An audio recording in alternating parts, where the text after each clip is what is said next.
नमस्कार, आप देख रहे हैं भारत 360। आपके साथ मैं हूं जीनत सिद्दीकी। सबसे पहले हम राहुल गांधी की बात करते हैं। चुनाव आयोग को लेकर इन दिनों खासा नाराज है। राहुल गांधी इन दिनों चुनाव आयोग की पोल खोल में लगे हुए हैं। राहुल लगातार गंभीर आरोप चुनाव आयोग पर लगा रहे हैं। कल ही राहुल ने प्रेस कॉन्फ्रेंस करके बताया था कि कैसे चुनाव आयोग ने 5 तरीकों से वोटों की चोरी की, जिसमें नकली पते, नकली वोटर, पहली बार वोट करने वाले जो कि फॉर्म 6 भरते हैं उसके नाम पर फर्जीवाड़ा हुआ, एक 80 साल की बुजुर्ग को फर्स्ट टाइम वोटर बता दिया गया। ऐसे कई स्कैम्स का वो जिक्र करते हैं। कई आरोप शामिल थे इस पे। शुक्रवार को राहुल ने यानी कि आज बेंगलुरु की कांग्रेस रैली में महाराष्ट्र, हरियाणा और कर्नाटका के चुनाव में गड़बड़ियों के अपने आरोपों को दोहरा दिया और कहा कि इसी तरह के स्कैंडल्स करने के लिए इलेक्शन कमीशन SIR लाया है। बिहार में बवाल आप जानते ही हैं।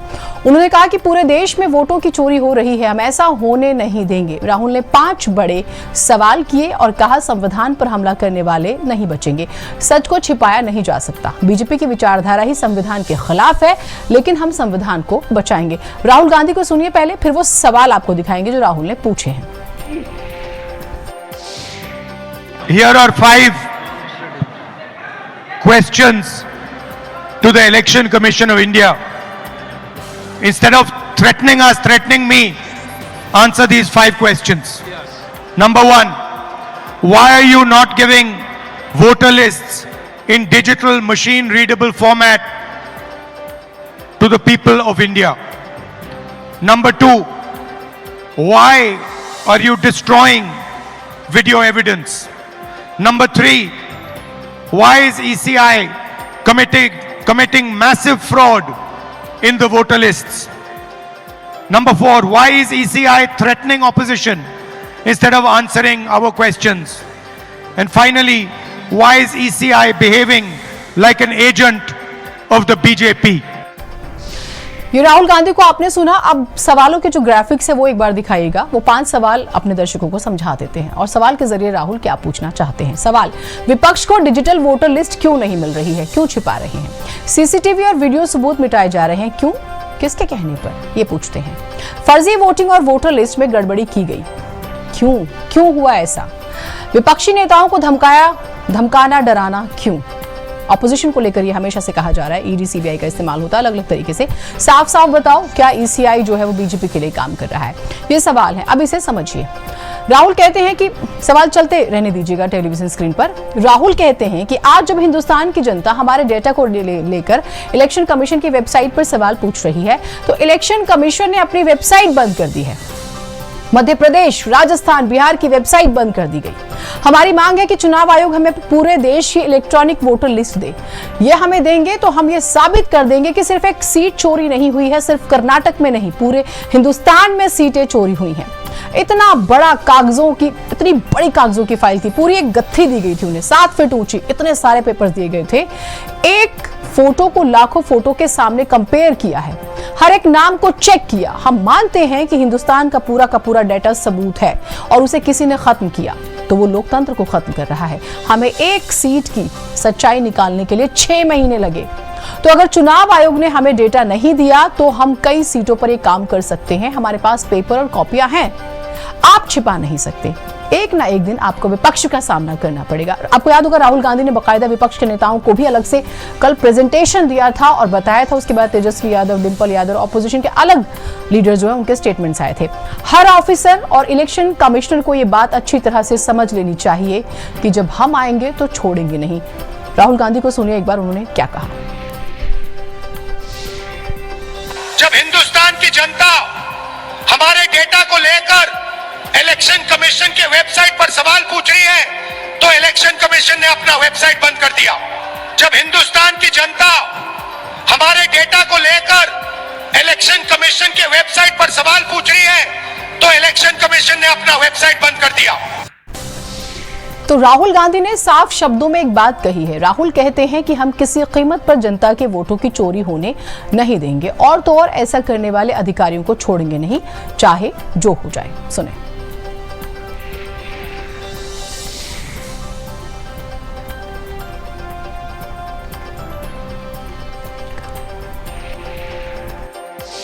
मैं इलेक्शन कमीशन और इलेक्शन के ऑफिसर्स को साफ कह रहा हूं, आप जो कर रहे हो गलत कर रहे हो, ये ट्रीजन है, देश के खिलाफ है, ये मत भूलिए। टाइम आएगा हम आपको पकड़ेंगे, बचने वाले नहीं हो। It is critical that we expose voter चोरी।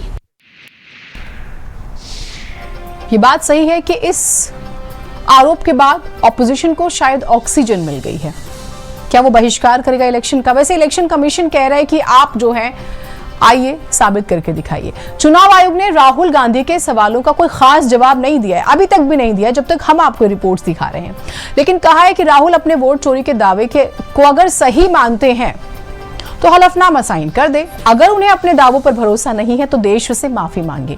वैसे जो आरोप लगे हैं, क्या इलेक्शन कमीशन को यह जवाब देना चाहिए था? एक बहुत बारीक सी बात है और महत्वपूर्ण, उसे समझिए। राहुल गांधी जो भी डाटा दिखा रहे हैं, जो पेपर्स दिखा रहे हैं, वो वही है जो इलेक्शन कमीशन ने उन्हें प्रोवाइड करे हैं। राहुल गांधी ने घर में बैठकर नहीं छापे हैं। ये वो पेपर्स हैं जो इलेक्शन कमीशन ने दिए हैं। उसके बाद इलेक्शन कमीशन ये कह रहा है। अब यह हुआ कि राहुल अपने सवालों पर टिके रहे, जबकि दूसरी तरफ प्रियंका गांधी ने चुनाव आयोग को जवाब दिया। कहा जवाब दे, उल्टा सवाल ना करे। अखिलेश यादव ने तो कहा हमने तो शपथ पत्र के जरिए 18,000 शिकायतें चुनाव आयोग को दी थी। क्या किया उन्होंने? यादव और मुसलमान समाज के वोट काटे गए थे, एक भी शिकायत पर चुनाव आयोग ने कार्रवाई नहीं की। आप सांसद संजय सिंह ने भी दिल्ली इलेक्शन का जिक्र किया और कहा दिल्ली के चुनाव में भी यही हुआ था। यहां तक कि अरविंद केजरीवाल जिस सीट पर हारे थे, फर्जी वोट तो वहां भी डाले गए थे। सुनिए तीनों को। इतना बड़ा खुलासा किया है, अगर ये सब है, मान लो अगर अनइंटेंशनल गलती है तो आप उसको इन्वेस्टिगेट करिए।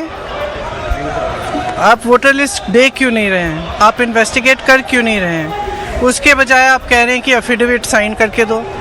इससे बड़ा ओथ क्या है जो हम सदन में लेते हैं? इससे बड़ा इस देश में कोई भी ओथ है नहीं है। वो ओथ तो लिया हुआ है, पब्लिक में सब कुछ कह रहे हैं, दिखा रहे हैं आपको कि देखिए 40,000 फर्जी वोट हैं, 10,000 पता नहीं जो भी हैं, उनके आंकड़े मुझे याद नहीं है, बट जो भी 11,000, 1 लाख से ज़्यादा एक असेंबली में, एक विधानसभा के अंदर। आप समझ सकते हैं जो चुनाव लड़ता है वो समझता है इस बात को। समाजवादी पार्टी ने 18,000 वोट जो बीजेपी के इशारे पे डिलीट किए गए थे, जो वोट लोग नहीं डाल पाए थे, विद एफिडेविट हम लोगों ने इलेक्शन कमीशन को दिया था। उसके बावजूद भी किसी भी आरोप पर, किसी भी बीएलओ पर कोई कार्रवाई इलेक्शन कमीशन ने नहीं की। और अभी जो उपचुनाव हुआ था, जहां पर पुलिस खड़ी होकर के अपनी सर्विस रिवॉल्वर निकाल करके वोट रोक रही थी। और मैं आपसे कहता हूं, कुंदरकी का आप सीसीटीवी रिकॉर्डिंग निकाल के लाइए, आपको पुलिस मिलेगी जो पुलिस वोट डाल रही है। क्योंकि अयोध्या में ये लोग हारे थे तो मिल्कीपुर हराना जरूरी था। किस अधिकारी को प्रिसाइडिंग ऑफिसर बनाना है, प्रिसाइडिंग ऑफिसर को क्या टारगेट दिया गया था, और वो रिकॉर्डिंग है जो हम लोगों ने इलेक्शन कमीशन को दिया। हमने दिल्ली के अंदर प्रमाण दिया था, केंद्रीय मंत्री के घर में 33 वोट बने थे, 25 वोट बने थे, 22 वोट बने थे, 26 वोट बने थे, पूरा आंकड़ा दिया था। दिल्ली का चुनाव घोटाला करके, फ्रॉड करके जीता गया। 42,000 वोट तो अकेले केजरीवाल जी की कॉन्स्टिट्यूंसी में कटवा दिया गया। तो उस समय ये सारी बातें जो आज राहुल गांधी जी और कांग्रेस पार्टी कह रही है, ये सारी बातें हमने उजागर किया था। तब न राहुल गांधी जी बोले, न कांग्रेस पार्टी बोली। और आज जो ये सामने पूरा मामला आया है, इससे ये बात बिल्कुल स्पष्ट हो गई है कि दिल्ली का चुनाव पूरी तरीके से फ्रॉड था, देश का चुनाव पूरी तरीके से फ्रॉड था। और अब ये ज़रूरत है कि पूरे देश में इसका गहराई तक पता लगाया जाए। ये बात मानकर चलिए कि ये विवाद अभी लंबा चलेगा। वैसे निष्पक्ष जांच जरूरी है, बहुत जरूरी है कि क्या वाकई वोटों की चोरी हो रही है। दूध का दूध, पानी का पानी होना चाहिए। धराली की बात करते हैं, बात जरूरी है। धराली की तबाही के निशान इतने गहरे हैं कि